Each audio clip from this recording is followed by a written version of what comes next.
여러분, 절대로 설득되지 않는 상대, 도무지 말이 통하지 않는 권력자를 만나본 적이 있으십니까?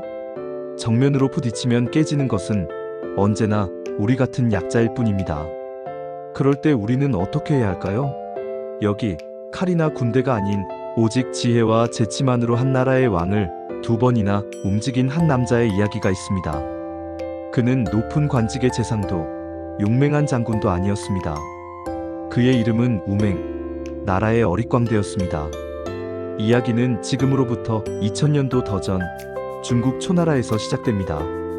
당시 초나라의 장왕에게는 눈에 넣어도 아프지 않을 만큼 사랑하는 말이 한 마리 있었습니다.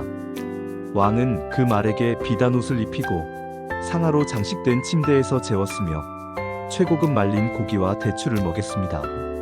하지만 과도한 영양은 오히려 독이 되어 말은 결국 살이 쪄 죽고 말았습니다. 왕의 슬픔은 하늘을 찔렀습니다.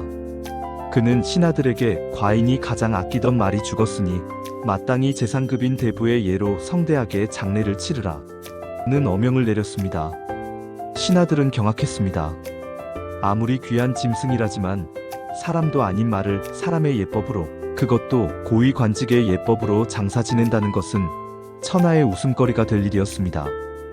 용기 있는 신하들이 차례로 간언했지만 왕은 다시는 이 일을 입에 올리는 자는 사형에 처하겠다 라며 불같이 화를 낼 뿐이었습니다. 왕궁은 무거운 침묵에 잠겼습니다. 바로 그때 궁중 광대 우맹이 대궐문으로 달려오며 하늘을 보고 대성통곡하기 시작했습니다. 깜짝 놀란 왕이 그 까닭을 묻자 우맹은 눈물을 훔치며 이렇게 외쳤습니다. 대왕이시여, 그깟 대부의 장래가 다 무엇입니까? 천하를 호령하는 우리 초나라의 위엄에 너무나 초라하지 않사옵니까? 이토록 위대한 말을 기리려면 마땅히 왕을 장사 지내는 군주의 예로 치르셔야 합니다. 최고급 옥으로 관을 짜고 주변 나라의 사신들을 불러 조문하게 하며 수만 명의 백성을 동원해 거대한 무덤을 만드십시오.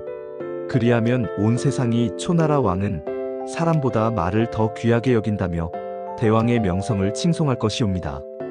우맹에 과장된 풍자에 장왕은 순간 얼굴이 새빨개졌습니다. 자신의 행동이 얼마나 어리석고 비상식적이었는지를 거울처럼 비춰주는 말이었습니다. 왕은 그제야 자신의 잘못을 깨닫고 웃으며 말했습니다. 과인의 잘못이 크도다. 그대의 말이 옳으니 저 말은 주방으로 보내 모든 신하가 나누어 먹게 하라. 그렇게 우맹은 더 큰 불합리를 제시함으로써 왕의 불합리를 스스로 깨닫게 했습니다. 우맹의 지혜는 여기서 그치지 않았습니다. 당시 초나라에는 손수고라는 청렴결백한 재상이 있었습니다. 그는 평생 나라에 헌신했지만 자신을 위해서는 단 한 푼의 재산도 남기지 않았습니다. 그가 병들어 죽을 때 아들에게 이런 유언을 남겼습니다.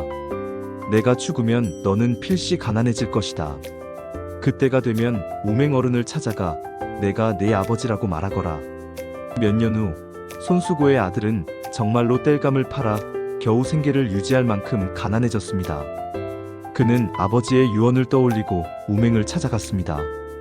사정을 들은 우맹은 그를 극진히 대접한 뒤 무언가 결심했습니다.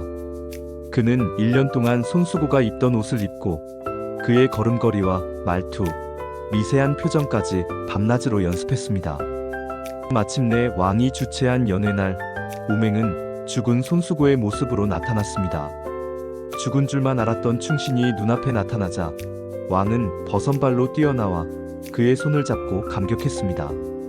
잠시 후 그가 우맹임을 알았지만 그의 충심에 감동한 왕은 우맹을 재상으로 삼겠다고 제안했습니다. 그러자 우맹은 손수고의 목소리로 말했습니다. 전하, 잠시 제 아내와 상의할 시간을 주십시오.